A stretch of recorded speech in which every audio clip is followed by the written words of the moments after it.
thingy, whatchamacallit, doodly-pip, whatchamacallit, doodly-pip, doodad, doohickey. Hello and welcome to Emma's ESL English. We are still in the garden. It is still hot. The sun is shining. I'm thinking I should have put some suntan lotion on before I came out. Today we are talking about metasyntactic variables. That is not a word I've said before. So this is a particular part of speech that is super common for native speakers to use, but it doesn't really have a name, and it's really handy when you forget a word. So I was thinking it might be helpful for you guys to know about this. There isn't actually an official part of speech name for it. So what I've done is stolen Terry Pratchett's. He co-opted a term, basically this metasyntactic variables, syntactic variables is actually a term for a similar kind of thing that we find in the computing world. And he kind of stole this descriptive term to help us describe something that occurs all the time when we're using English in an everyday situation. So if you look for metasyntactic variables, you will find lots of things about computers and nothing about English. Heads up, but it does the job. It explains what we're doing, kind of. So as an English learner, I'm pretty sure that it's very common that sometimes you can't remember the word. It happens to me all the time in Chinese. I'm like, I know what that word is. What is it? I can't remember. When you're looking for the right word, especially if you're nervous, you're stressed out, it can be very difficult to reach something that isn't your mother tongue, and even your mother tongue when you're nervous and stressed out. So it's really, really common for everyone. It doesn't matter if you're a native speaker, international speaker, it's just really, really common. And I'm guessing it's every language around the world probably has something like this.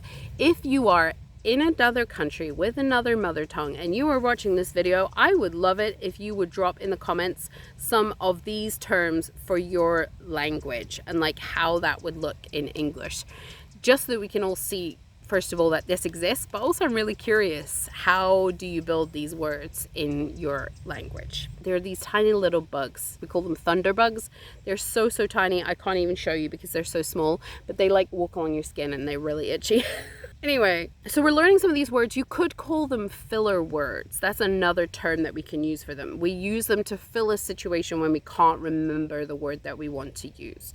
To some extent, these words are made up, sometimes on the spot. Sometimes it's something that we've learned from our family, our local area.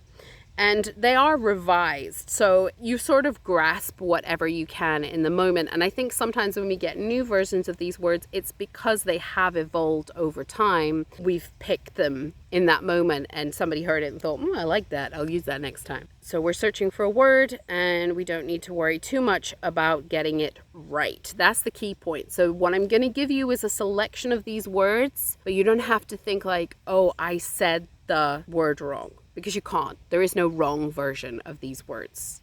Just say whatever comes to mind. These words are often made up of more than one word. So it's almost like a mini phrase or a mini sentence that we're saying. Sometimes they're just random sounds.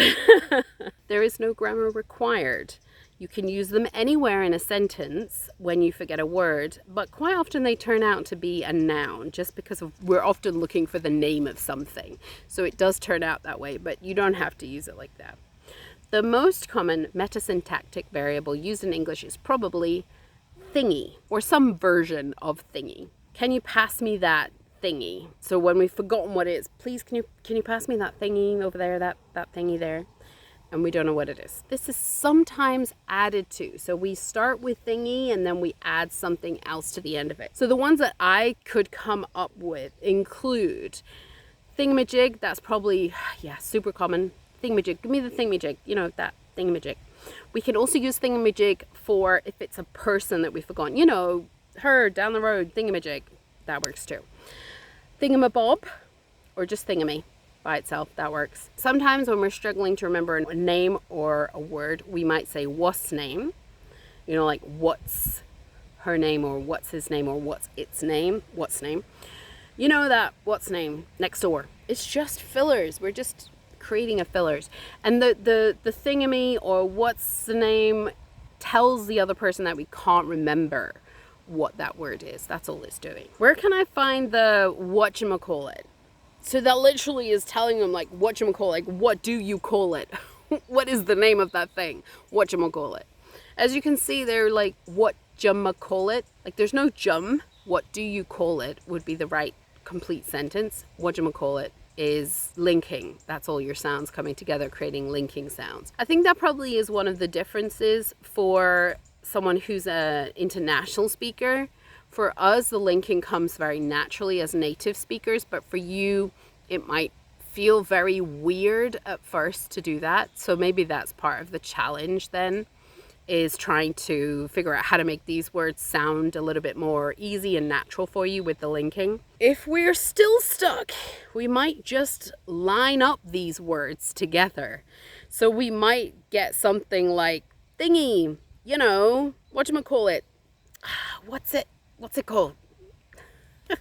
And then we also have some words that can just sort of fill a space, you know, that doodly pip, whatchamacallit. Something like that.